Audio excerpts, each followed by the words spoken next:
As a young person, Johannes, do you have space to participate within the APC? Absolutely. I was 22 or 23, 22 during the 2015 elections. And I was a member of the APC Presidential Campaign Council, the media director. But what was the process for getting you there? Because he did point out that these are things that the older, so people like yourself get appointed or elected. I was a member of the All Progressive Youth Forum.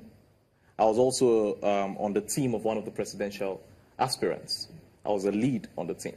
And we all came together, formed the Presidential Campaign Council. I was instrumental during the elections as well.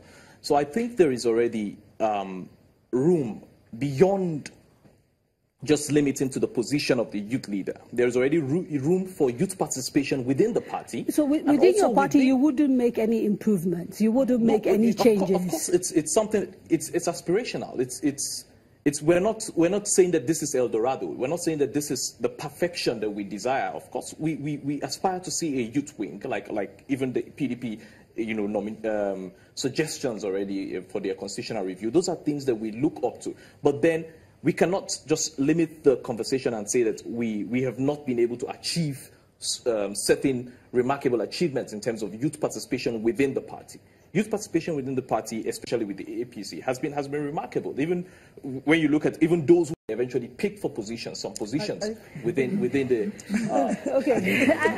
I think like I said, it's not El Dorado. It's not perfection. Okay, so Buki, you clearly have. I have an issue with that, really, because if we keep saying not too young to run, and the not too young to run team have been able to ensure that we have this bill, do we have political structures in place to ensure that indeed young people can run? Because see, the main dilemma here is the fact that there is a key difference between a positional youth leader and a youth wing that breeds young people such that can also put out young people who can take a particular position within that political party system. But what do we have right now? We have issues around finance. We have issues around the fact that no matter how brilliant and how intelligent you are and how passionate you are about development, so long as you do, let's read Aisha Osori's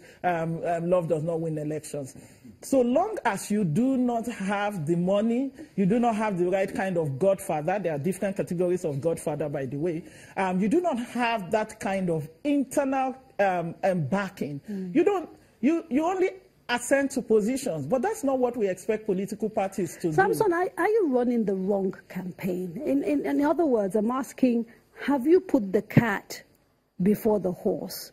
In the sense that you've started agitating for a lowering of the age requirement so that young people can get into political office. But like she pointed out, not much has been done to actually reform the process whereby you can then actually have quality young people. Because it's one thing to have young people in office, it's another thing to actually have young people who will perform. I think that the Not Too Young to Run, with all sense of responsibility, it's not a wrong campaign. I think it is timely because within the context of the conversation on restructuring, the Not Too Young to Run itself is about restructuring a political system that is skewed to exclude the largest bulk of your population. And so when you address that, you open that space.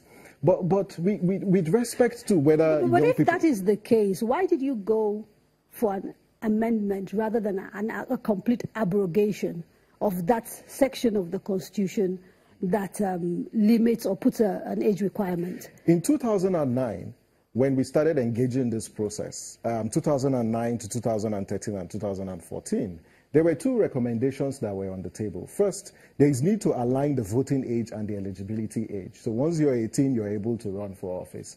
And then the same methodology we adopted in this campaign. One of the greatest resistance we got, no one even was interested, no one in the National Assembly was interested in the alignment of voting age with the age for political candidacy. But this time, when we learned from that experience, we decided to propose lowering the age. And it was acceptable by members of the National Assembly because we know that changing an amendment of this nature in our Constitution is quite Herculean. But one of the successes that have been recorded was, yes, we stimulated a conversation within the National Assembly. And in fact, the Speaker of the House became a champion and an ambassador for the passage of this bill. Now we have gotten a reduction, though we've not gotten it completely because we need 24 State House of Assembly you got 11, to vote. Right? Well, we got 11. The Speaker of Cross River says about 17. We're waiting for a resumption next week. And once we pass that stage and the President assents, what you have done is you've opened up the space for young people to participate. And beyond not too young to run. But you can't guarantee their quality. No. With respect, you see, when we talk about when people talk about competence, first, you need to open the space first for young people to come in.